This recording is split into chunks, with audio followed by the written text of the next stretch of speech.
To open Stewardship this year, Cindy was willing to offer some personal witness. And I'd love to invite her to do that now. What a hard act to follow, especially after that song. Good morning, everyone. Although Catherine's, I'm going to part freewheel and part read what I wrote, because that is who I am. But let me just try to get this up a little higher. Sorry?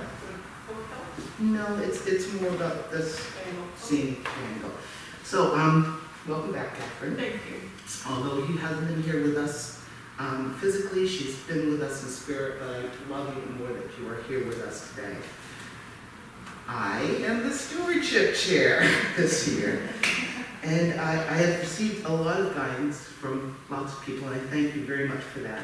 But in the process of getting to this day, where we kick off the stewardship campaign, it's been very interesting for me. I have never done anything this important. It's important because we need to keep the doors open here, and I was not confident, I'm still not confident, that I was the right person. Because I'm not part of Brookline, New Hampshire's community, but I am part, I feel very strongly about being part, and this is going to be a hard day, of the Brookline Community Church. Most of you guys know, I came here through my sister Melanie, and I found a place here with a group of people who made me feel at home, and I thank you for that. You let me be, you let me remember my youth growing up in a congregational church where I never forgot the lessons that I learned. And honestly, I stopped going to church when I was 11 years old and did not come back until I was 52. The church welcomed me, and now it's my time to give back. This year has been a crazy year. We've all had, or I have had, my faith and sanity tested. When COVID hit us in 2020, it was a shock, and as you know, my nephew was flown up to stay with me. I would never have imagined when we were standing outside in the parking lot last Christmas that we would still be going through this COVID crisis. With COVID cases rising here in New Hampshire, and we're still concerned about our friends, our families, and being with our loved ones. And I can't quote you Bible quotes, I'm not good at that. I can only move you to remember what we have here at Brookline Community. Also, I'm going to say BCC in the future. I can only be me and share with you what's in my heart. So here is a story that I want you to hear. COVID and menopause stink. I would like to use harsher words, but I can't here. COVID separated me from my family and my friends. I'm single, I live alone with 2 cats. But at the beginning of the year, I had the comfort of work, the normalcy, which kept me busy and doing what I knew. Summer came and I was able to go out to play golf. It was like I was being reborn. I OD'd on golf 3 to 4 times a week. I joined a private club. I had new golf course, new experiences. I finally felt normal. And then things went crazier. Strange things happened that were out of my control, and I was responsible for that. Stress, double the work, but no upside. I was playing golf badly, like really bad for me. There was no band practice. I was so busy that I could not think. The basic elements of my life, which are the things that were keeping me grounded, were completely out of whack. And I'm going to breathe for a second. And then I was asked to be the stewardship chair. Of course I said yes, and then I thought, why me? I don't know anyone. I don't even think people like me. But I said yes, stressed out, insecure, but looking for something. And as I listened to the services over the past few weeks, I heard themes like planting seeds, So Reverend Terry Motley on October 10th delivered a children's message, What Good is an Acorn? And listening to that service, I began to take notes. Small, disregarded things can grow into something wonderful. She really touched me. She made me think about something greater than my problems.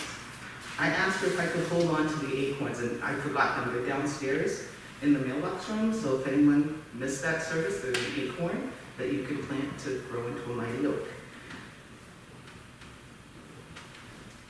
If you want some, they're there. Then Mr. Lloyd Curtis talked about what is your rescue story, and talked about his mission to help others and how connecting with Jesus can make you stronger.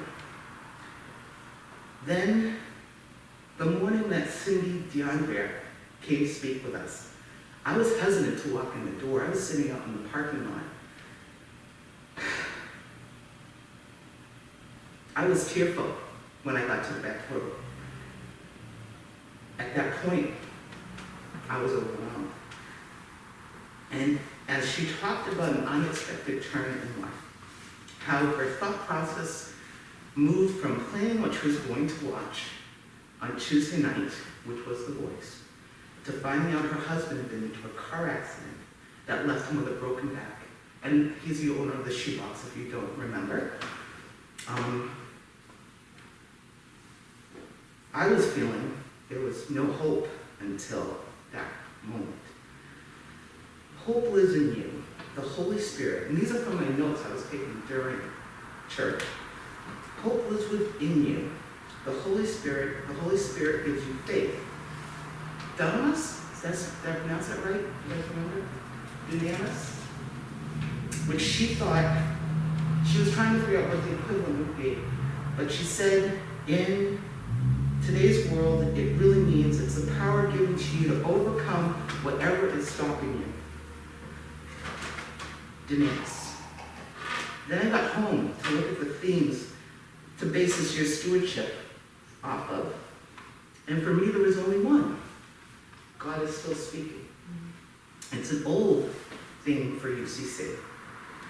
But as I sat in church for the next few weeks, and I got here early, I noticed Jill Aikens fully masked, setting up the church for service, welcoming the visiting minister, and quietly leaving before service started. Doing her part in the way that worked for her for the safety of her family. I watch Barb in the back, who gets up as soon as I walk in late to make sure that I'm greeted and have everything I need for the service, offering me to come to a chair in the corner. And then Pantos and Sanjay, trying their best to keep music in our hearts, a critical part of what makes this church what it is to me, even though the Wi-Fi keeps cutting off. Megan King and the kitchen crew, keeping food coming for us in the community. Amy Razzaboni continuing to do what Shared does and help other people. And Catherine, taking time to heal after surgery so she can give us her best. God was speaking to all of us, and we heard him. We are giving what we can to serve our community, to provide the opportunity that others have this feeling that I have now. I am not alone, and I can overcome. I have dunamis. Or dunamis. Someone find the pronunciation. So I ask all of you to find your power of dunamis to determine what you can give to this truly unique place of worship and keep it alive. There are many ways to give. We've gone to the online opportunity. You can do one time. You can drop something in the box out back. You can give monthly, but I hope you go with online. Because for me, it's what I started doing last year, and we will provide you an opportunity to take a look at how it's done next week after service. And I just want you to know that this whole process happened over the last 2 months, and it's been eye-opening for me, because I didn't think I was a person who had that great faith. But I find it more and more every day by seeing all of you and what you do to make sure this place keeps working. So I'm going to do my part and invite you, if you have witness, if you have something to say about what's kept your faith going during the time, I ask you to let me know, because I would like you guys to share it with us, because it's not been the best year for most of us. And I think together we're going to make a better year next year. Thank you.